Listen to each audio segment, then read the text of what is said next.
Hi YouTube searchers, and welcome to Southeast London on a sunny afternoon here in January 2026. I'm having a little play in my studio here, creating some impulse responses, so if that sounds like your kind of thing, stay tuned and let's see how far we get. Okay, so I use guitar amp simulators a lot, this one in particular. This is Guitar Rig by Native Instruments, and I found it a fantastic tool, not just for guitar sounds but for bass and vocals and drums, all sorts of things. There's a lot of really useful modules in here, including this guitar amp cab simulator module. And I also have this Fender Tone Master Deluxe Reverb, which I really liked. The amp unfortunately has decided to go bye-byes.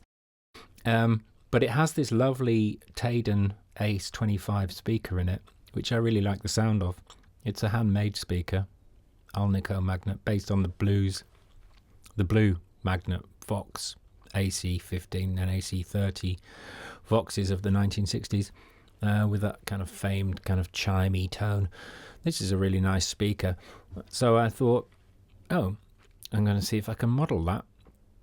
And it also makes sense to have it because apparently with the new Fender software you can load your own impulse response into the amp, so if it ever comes back I'll be able to use that as well. It makes sense. I've got quite a nice collection of amps and speakers. I've got this couple of JBLs which I really like. A JBL 15, that's a E130. That's a really fantastic sounding speaker actually. You've turned the tweeter off on that cab. It's a really great sounding speaker. An E140 though, which I use on bass. Not so bothered about that. It's a great speaker though. But yeah, the old Vox one, and the I've got an AC15 with a genuine Celestion 12-inch speaker, and I've got the Jensen's in this. It's a Bandmaster cab with a Tremolux amp head on it. Would have had a 2x12. Oh, sorry, what am I talking about? Would have had a 2x10, but this one's actually a 2x12. And it's got Jensen's in it. I like the sound of that as well. Okay, so let's get on with modeling some speakers. The first thing we're going to need is the Apple's impulse response utility, which is buried in Logic. If you go to Space Designer, and then you can load it up from within Space Designer for the first time, and then if you decide, you can keep it in the dock and it can be launched in future as a standalone utility. It's quite straightforward to use. I'm going to make it full screen so we can see it more clearly. Essentially, you've got the output channel, which you're hearing on. We have that muted. The channel which it's going to output the sweep oscillation to, which in my case is line output 1. There's a test tone there which you can do. The first time I did that, I had it plugged into my amp and I nearly killed myself. So you've just got to watch the levels coming out here. If you've got a normal audio interface, you might find that comes out at a line level. It can be very loud. And then here we have a record channel. First thing to do is go new, make a new blank document. In our case, we're going to be using one speaker position, one mic position. We can model anything in this, but since we're just doing a speaker, I'm just going to have one mic, one speaker, configuration mono, bang, done. And then the output's going to be line 1, and then we're going to record. Input is set here, which is in my case line 5. I've got my microphone plugged into my line input 5. When I press record on there, ready record, I can then press sweep on there, and it will output a sine wave from 0 to 20 something K. I can't remember what it is, but higher than you can hear. And it'll make a little plot across here. I'll show you that in just a second. Okay, let's have a look at our rig. This is the speaker to be modelled. I've got it mic'd up with a Telefunken U47. We're not messing about here. That's going to sound great. And I've got it right in the middle there. I mean, you can experiment moving it around. I suggest playing through it, having a listen to it, see how you like, get the microphone to a good position. And I'm just going to cover it with this nice heavy bit of bedding. I'll tidy that up in a minute, just to keep it nice and damped down. That's being fed by this power amp. It's actually a bass amp. It's just the power amp section of a bass amp. It's coming through the effects loop. The cleanest route with this particular amp to the power amp is straight into the effects loop return, which if you haven't got a standalone power amp is a good way of doing it. I'm being very cautious with the level here because this is a 1200 watt amp and that's a 25 watt speaker, so we've got to be a bit careful and not fry the thing. That would not be a happy outcome, but ideal really for this. The microphone then comes back into this. I've got a Neve 1073, which is great, fantastic preamp, and then into the UAD Apollo, which is being picked up there. It's coming in, that's being fed into line input 5 on the Apollo. The Neve comes into line input 5, and then we're ready to, well, pretty much ready to go. So let's do it. Okay, so we've got our speaker plugged in, and we have our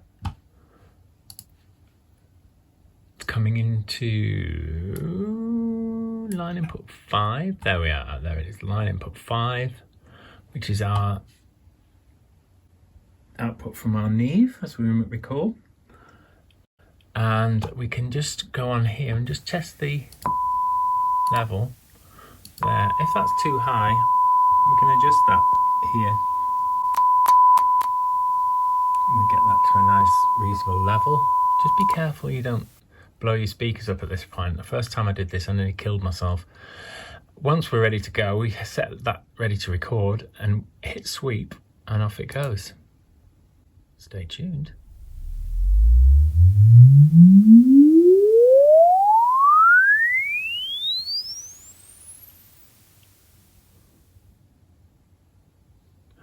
And then it prompts us to save that piece of data, which we will now do. So type in a name and save it as you would expect. And when you do, once you've done that, then you can, the next phase is to deconvolve it, which essentially compresses the sine wave into a moment in time,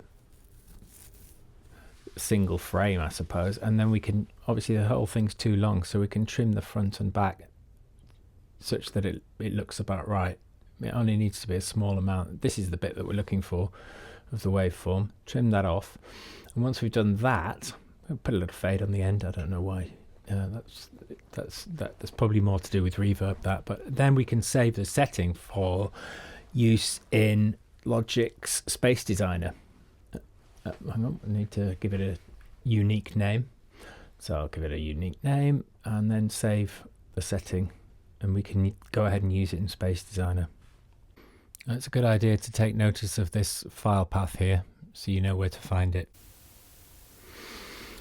Alright, so we're back in Logic now, and we can go to, if we load up the Space Designer program, then we can find our load impulse response. It's worth remembering that what we've recorded in the impulse response, the file that we've saved, is a SDIR, which I'm going out on a limb here and saying stands for Space Designer Impulse Response, and it put it in our music folder. And then we've got our Tayden Ace25 number 1, there it is. If I open it there, well, it's number 4 actually, but anyway, number 1's fine.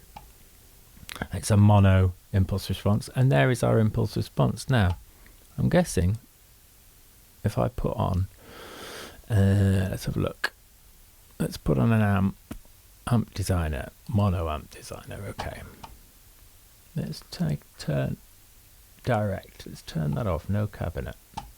British amp. Put that in record. We're going to go with input 6. This is about where I've got my guitar coming in. Pick up the guitar. Let's have a look. Okay. Okay. So there's our impulse response. If I turn it, this is just the amp. No speaker.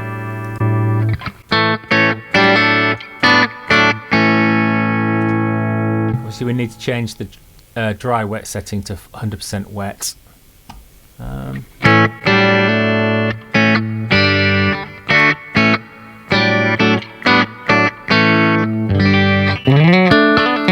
That sounds pretty good.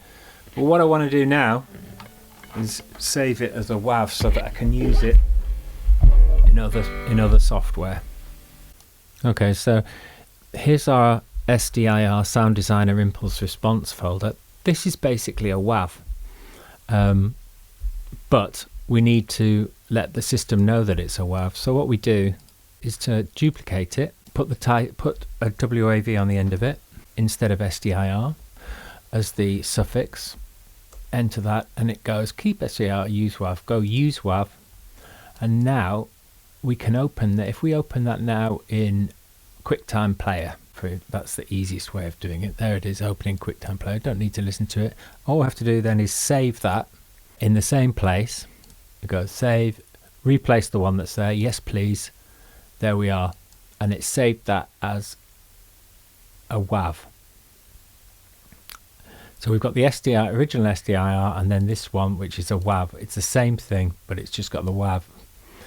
We can get rid of copy if we want, and there it is, Tayden Ace 25. Okay, so when we go back to, let's go to Guitar Rig now. If I open Guitar Rig, let's have a new setting, and let's have a cabinet IR loader. Open the folder, and in our impulse response, Tayden Ace 25 number 1, there it is. No, number 4, sorry, that one. Open that, double click, and that's our impulse response. Now I can put an amp on the front of that. Let's go with whatever, just a plexi or something. That's fine. And there is our model. Pretty sweet.